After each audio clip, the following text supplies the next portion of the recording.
sibyo? Numva ca none ca urazi umuryango wiwe, yego tuva hamwe umuryango wiwe none muravugana ntimuravugana mbe wavuze ko yari no muheruka kuvugana ryari? uh, Wavuze ko muheruka kuvugana ryari? itariki 18 z'uku kwezi kwa gatandatu saa moya z'ijoro. 18 z'ukwa gatandatu saa moya z'ijoro.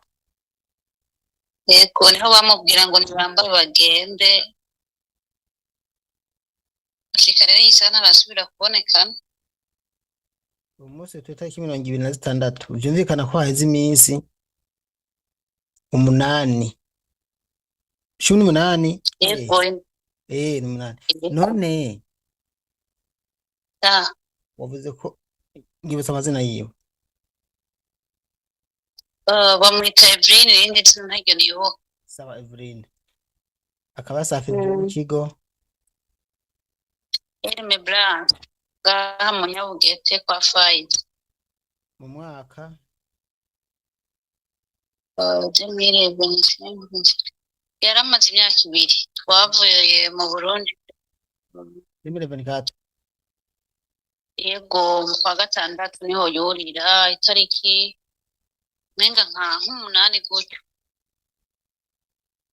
Yego z'ukwa gatandatu. Nimero mpaye niza ko mbona hariko amafoto yiwe niziwe nice niza ko nshaka umpiza sebuja kugira ngo tumwatse kumuriro. None Ah, ariko yari ari mu bihe nk'ivyo ntabwo yagwaye nimero za sebuja ce zayinabuja. ntazo yigeze ampa, ahubwo nariko ndondera umupapa acishako amahera wo mu Rwanda kuko yari azifite wewe, nawe sindamutora. Niyo mpamvu tuba dukeneye nk'umuryango wo mu Burundi. None mu muryango wo mu Burundi nabo ntazufise. Je n'ubu turiko tuvugana na musaza we wambwira ati joho rero weho nukakuvugisha ati jewe hari kwitubwira nini amubwira yuko bamukatiye wifi. None bobo kuva itariki 18 ko yari yamaze kontra batongeye kumubona ubabwiye ivyabaye bagize iki? Bo musaza we nabimubwiye ejo niho namubwira ati Eveline namubuze kandi kuri telefone itanzwe ndamutora. Umugabe ibihe bibi yaradimo narinda bizi ko yakorera umugore agoye cyane rwose. Acambwira ati jewe ntaco mfite nokora ati kuko ku kigo igihe yari yabuze ubwa mbere ku kigo ntaco badufashije, batubwiye ngo nitwihangane ati n'ubu rero sinosubirayo bobo nta nico bomfasha. We wambwiye ko hari impanuro wamuhaye igihe akubwiye ibibazo aho abayemo hagiye yarari. Yego je namubwiye ati toroka aho hantu wahavye kuko aho hantu ubundi nta mahoro uzigera uhagirira. Aranga. Yambwiye ati none ntoroke pasiporo nayo pasiporo yanje ndayisige nzoca ntaha gute. None ubu ko bashobora kuba baranamwishe ibi ndakeka ntavyo nemeje. Nimba batamutwara nk'umuhanda hano mu kizu ngo bamwugaranireyo bamupfunga icy'amaso bashobora kuba baramwishe. None ya pasiporo zimumariye niko nyine umuntu nk'iyapfuye atagaruka ngo avyumve. Impamvu burya ndakugoye muri kino kiganiro niko mba nshaka ko dutanga ubutumwa. Ibaze nk'umuntu ashaka kuvuga ngo je ngo sintoroka kandi yamaze kontra nta kosa akoze icya mbere yamaze kontra. Erega kuvuga ngo amaze kontra uri ahantu habi ntibisigura ko uri mwijuru. Iyo babonye ugira utahe wamaze kontra wase kuhaguma baguha sumu canke bakagupakira bakaza kuguta mu bugaragwa canke bakujana ahantu bagaca bakwica. Nama natanze ngaho intahe z'abantu bakize bagiye kwicwa bamaze kontra, abandi bakabajana kwica bataranavyimara kontra. Bo jewe vrema kumara kontra nahejeje kumwigisha imitwe yo gutoroka ndamubwira ati nyabona ava aho hantu kuko nta mugisha wigeze uhagirira aho hantu. Amezi ane ya mbere tugifika yari amaze amezi ane ata telefone ata kintu na kimwe ataguhemba. Twarituye Fayizi nta kintu na kimwe yigeze adufasha. Nubundi ntaco aza gufasha bajya hari wambwiye ngo barikomeje ijambo kwikomeza mwe murazi icyo bisigura iki? kikomeye ngo barikomeye ngo bivanye ese nzi sigura gusa bivanye n'ingene yatubwira yadutera ubwoba yuko uwotoroka Saudiya yose ayizi nibaza ko ariyo mpamvu twamutinya ko bambwiye umukozi wo hariya muri ntuzenya wo muri Elfay wo muri Elfayede si kwa Faiza hoho none icyo n'ikindi kigo co kwayisha ariko niko yambwiye ndiko ndabereka amakosa ndabereka abantu bahuye n'ivyago aca babwira ngo twene kibatugira acambwira nawe akajambo ndumigwa ubwo rero rindira je n'undi nongenda bibahereze nimero zabo ndazifise rero bibaha kwanza barabibona ngaha ku rubuga aha biroroshe yuko baca bakontagita baca binjira muri system baraba amazina yiwe hanyuma gusa niko utampaye amazina yose ngo tuyashire ko ngaha yarondera amazina yose yabaza musaza we sawa reka ndayarondera gucu yamba hanyuma bagende muri system baraba mu boss wiwe bamubwira muzane nk'ubu je mbaciye ndamuteza abantu yomba ndanifise nimero ziwe ariko nimwazironka n'ubundi muraza kuziyima sivyo yego je ngira ndondera umuntu mu Rwanda ndafise mukuru wanje ari mu Rwanda ngira ndamuha nimero y'uyu muntu ndamubwira aje kuri connection ubundi ko ndamukeneye ko nihaci sawa murakoze cyane reka ndeke kuvuga byinshi dushoboye gusangiza mu kiganiro tugire ndazi nshobora kubona nko muri commentaire cyangwa nakasanga inbox avuga ati uyu muntu ndamuzi ati yari yarampaye nimero za boss wiwe canke ati hari amakuru yandifise kuko nk'uyu biragoye ikije imbere murakoze cyane murakoze namwe mugira umugisha murakoze hanyuma reka ndasangize ama audio mu buryo burambuye uburyo abisobanura hano ndamujaniranije mu by'ukuri ariko nashaka kumva ukuntu yandukiye ama audio avuga ukuntu vyagenze ibi biraza gutuma mwe mu nkurikiye muca mbwira icyo mutoramo Erne Blas Money Power turazi yuko mwe mudatinya ibaza umuntu mwamurungitse muri Saudiya aramaze kontra ubu ntiyamariye kontra none ntibamariye kontra gahemu turagize mwiriwe hamaye amafoto twagira dutabarize uyu muntu yaje ava mu kigo c'umunyabugete kwa Faiz muri Erne Blas yaramaze kontra yiwe yayihejeje muri kwezi kwa gatandatu ego amaze kubona ahejeje kontra yaravuganye n'abakoresha biwe baramujana mu isoko aragura varize ubundi arabaza ati ndeke ngura n'utundi tuntu two gutahana umukoresha ati turihuta koga ati nta kibazo barataha bashitse mu rugo umukobwa arabaza nabuja ati none nzotaha ryari tike y'indege iri hehe ko kontra yanje ndayimaze yararengeje ko iminsi ibiri kuri kontra umukoresha ngo utaha uja hehe umukobwa ati je kontra nayimaze basi munde kuri nje kuraba umuryango nzotuma ngaruka umukoresha we umugore ngo ugenda ubaza umugabo ngo ugenda ubaza umugore aramuhanahana gutyo niho itariki 16 yandondera nambwira ati jewe baranjanye mu isoko ariko nta tike y'indege ndabona ndamubwira ati reka kugumubereka abo bantu yuko wokora hagarika akazi koga ngo reka nkore hari kuwa kane ngo reka nkore kugera kuwa gatandatu bon kuwa kane itariki 18 z'uko kwezi kwa gatandatu saa moya z'ijoro niho yanyandikira ngo bya bintu kwere ndabona umenga wapi nta n'umugambi wo kundungika bafise ngo ariko ngo hari hakana kamwe ngo kankunda ngo kunumvise kavuga ngo twengo tugomba kwifatira isafari ndamubwira ati ibintu bibe muhange we ko wamaze kontra nimba ariko banka kugutaburiza n'ingene warubaye aho hantu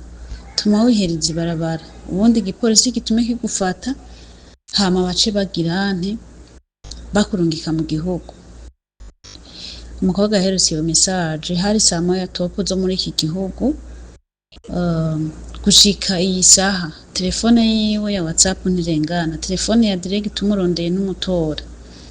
rero nukuri twareko turasaba ubufasha kugira ngo tumenye nyimba ari muzima nimba bimeze gute nimba ari kindi kibazo yaba yahuye naco nk'ikigo yaciyemo vraiment badufashe baduhumurize nk'umuryango kuvuga iyo saa moya z'ijoro z'itariki 18 niho yandika message avuga ngo naringiye kuzinga impuzu mu cumba madama nkuye yambwira ngo ninze tugende ngo ariko ngo umutima wanje urababaye ngo ndavye ingene narinduye aha hantu ngo none bakankakundira itike ngo umutima wanje urababaye ngo none ngo iyi saha hoho banjanye hehe ko batakunda kunsohokana. Message umuntu yishuye ntiyasomwe kandi ntiyishuwe, umva bamutwaye saa moya z'ijoro itariki 18 niho musazi aheruka ku murongo kandi naho bamubwiye ngo niyambare bagende. ageze gutaha bamusohoye saa moya y'ijoro ariko yasohokeye iki amatwi ari mu rufu ntiyumva ariko bashaka kuba batamwishe bakamujana nk'ahantu ahandi mu yindi nzu bakamugaranirayo umugongo uko yase kwiyongera bashaka kumwica sinavyemeza sindavyipfuza mugabo imvuga zigitangaza murabizi ko babica bashaka kumwica canke bakamujana mu yindi nzu nko bakamugaranirayo bakamwaka telefone ibi bama babikoze atarosubye atoroka ngo yibarabara babazi yuko muri leta babwira ati yaratashe canke yaratorotse mwo kimwe Imana ibibemwo nta byinshi novuga ariko iyi ni ikosa rikomeye ry'ikigo hariho ikigo tugomba gukorana cyanyemereye ngo ntituzokorana ngo ni kontra vraiment ngo nibicyoya cyanyemereye yuko kizohora kimpa nimero z'abantu hariya kandi bakaza bakurikirana abakozi buri kwezi n'imiburi bakamenya amakuru update y'abakozi bariyo gisanzwe gikora namanerekana amakosa yabo mugo bavuga ati tugomba gukosora hari basanga barakosoye je n'ukuri nkazo nabikoze neza nkumva ntabona kidoga nzoje ndababereka ati ngabo mugabo sindabizi ntavyo bazoshobora barabesha mumbabarire ndabivuga uko nyene kuko ndabazi ukuntu bameze so simwe si babiri bavuga ati nukuri twe tugomba gukosora cyo twita abakozi bacu nukuri nyene birashikeki natwe ati nukuri mwamugize neza nicyo twifuza ariko bigaherera iyo katurindire murakoze reka umuntu yoba azi wese uyu situkora umukobwa no gukora umukenyezi atubwire ubuze uko twomutora uwamumenye atubwire muwamukoze cyane gose murakoze asange nimbo gisambarire aduha makuru umva nk'ubu ntituzi ngo ariho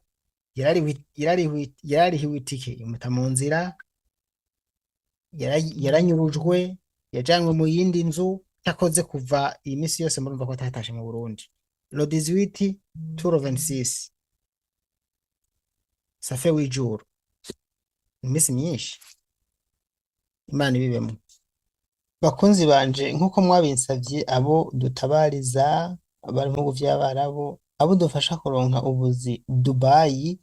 mwasavye ko no bazanira canke nkababwira aho Jacqueline umwe akunze kubarangira ubuzi Dubai akorera ndabazaniye agence yiwe ahakorera ikibanza byose hamwe ndanababwira ko yabazaniye promotion kugira ngo abereke ikibanza gishasha ariko arakoreramo izina rya agence riri mu banane Angel Flyaway Travel mu gisagara cya Bujumbura ikorera muri Rohero Avenue do Boulevard do Riprona Galerie Riria inomero D ubusi 9 telefone niyo ya Jacqueline amajana 257 61 mu kubarangira neza raba muri iyi video murabona iyi video uriya muryango hari imodoka yirabura kuri kariya kazingi hajya niho winjirana iki ni kiraro kimwe rudende kiri mu gisagara cya Bujumbura kimwe imodoka zica munsi abantu bagaca hejuru kwibarabara rigenda kuri Saint Michel uhagaze kuri iki kiraro canke iri barabara abantu baca hejuru hanyuma imodoka zigaca munsi ubahagaze neza imbere y'umuryango winjira muri galerie aho Angel Flyaway Travel ikorera ushobora guhamagara bagaca basohoka bakakubona Jacqueline muri Angel Flyaway Travel mu kubaho gwinjizo yaciye abaha ama offer ku buzi bwose bw'ikiyede bwo kubaka bwo gucuruza canke ubuzi bwose bwo gukora ama supermarket abakobwa n'abahungu ubuzi bwari ku miliyoni 7,800,000 yabushize ku miliyoni 6,500,000 muhishikiye mushobora no kugira n'ikindi mu mwisabiye. Mu kurangiza rero ndabibutse ko uku ari gutanga ugwinjizo habonekamwo utu offer na promotion izomara imisi hagati y'itatu n'ine gusa. Ni wa muco w'abarundi wo gutanga ugwinjizo umuntu yinjiye mu nzu nshasha canke yuguruye agence nshasha. Inyuma yaho rero ntawuzi ukuntu bizobandanya ngira ibiciro bizongera biduge ariko iyo batubwiye ngo ni promotion y'imisi 3. Murakoze.